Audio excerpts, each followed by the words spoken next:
Hello, this is Alex from phpacademy.org, and this is a video tutorial for the new Boston.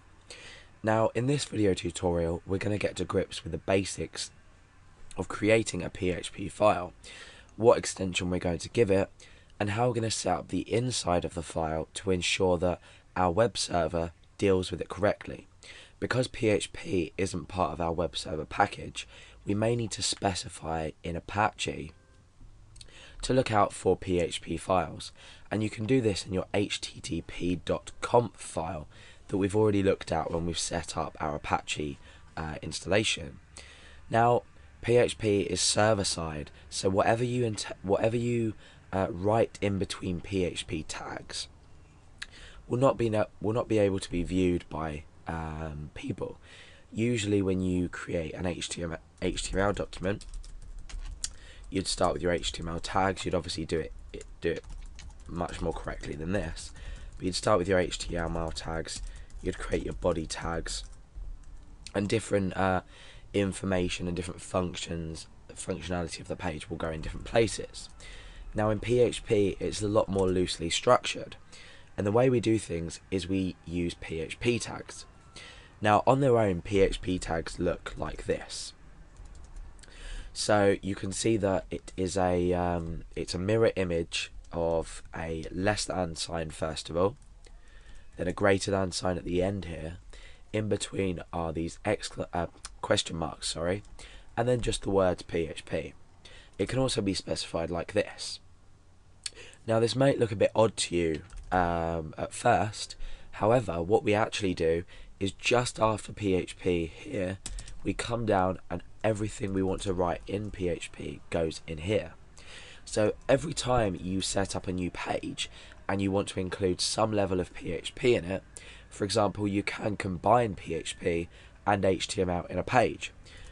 We could have our PHP tags here, and we could also have our HTML tags down here. So whenever you start up a new page and you're going to include PHP, you want to create your tags like that or like that. I'd probably recommend the use of the PHP notation at the start.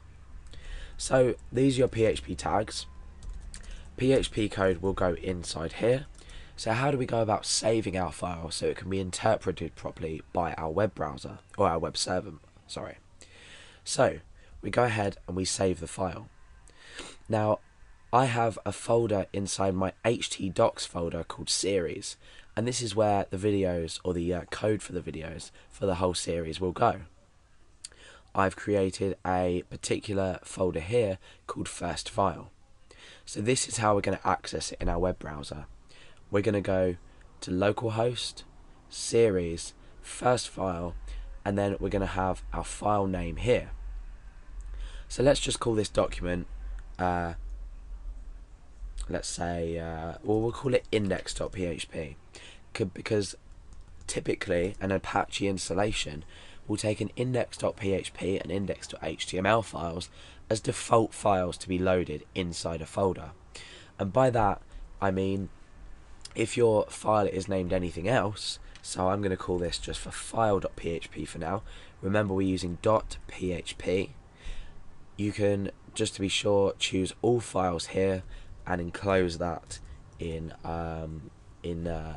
double quotation marks, just to make sure your text editor saves it with a correct file extension. So let's save this. We've shown that we've saved this as a PHP document. My text editor context has automatically turned on syntax highlighting for PHP. This just means that PHP code and different aspects of code will be highlighted so we can read things easier. For example, variables are green, and function names are typically a grey colour, and things like keywords, so for example for each, which is a language construct, are blue. And it depends, so strings can be brown, for etc, etc. So we've got this file and we've saved that. Now if we come in here and refresh our browser, you can see that the file appears here. Now if I click on this, that's our PHP document ready to go. We can start programming and we can start displaying output to the user and calculating. And as you can see, if you've clicked to view the page source, there's nothing there. So let's combine some HTML with PHP and see what happens. And you can see now that by just including some HTML tags and refreshing the page, you can see that these actually show up. However, our PHP code will be up here. However, it won't be shown because it's interpreted by our web server program. That's where everything's sort of calculated, and then we display the output that we want using PHP. So it's a server-side scripting language as opposed to HTML, which is just tags that are interpreted by different browsers.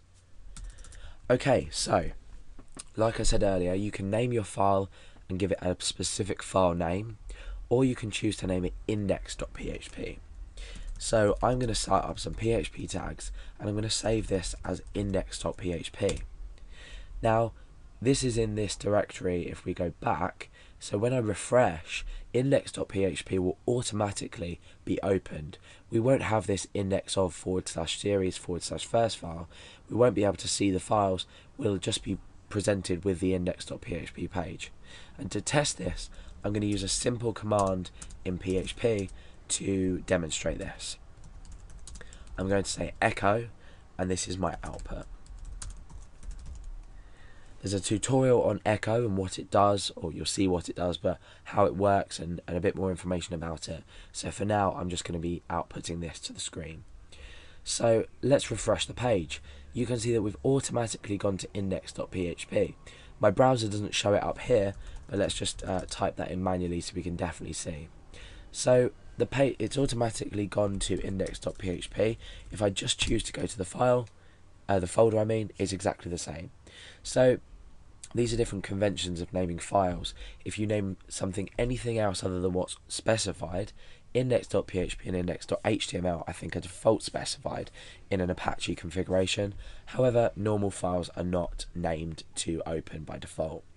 So that's a bit about naming files and how you should name and create your files. And you've learned also how to set your PHP tags up ready to code inside them.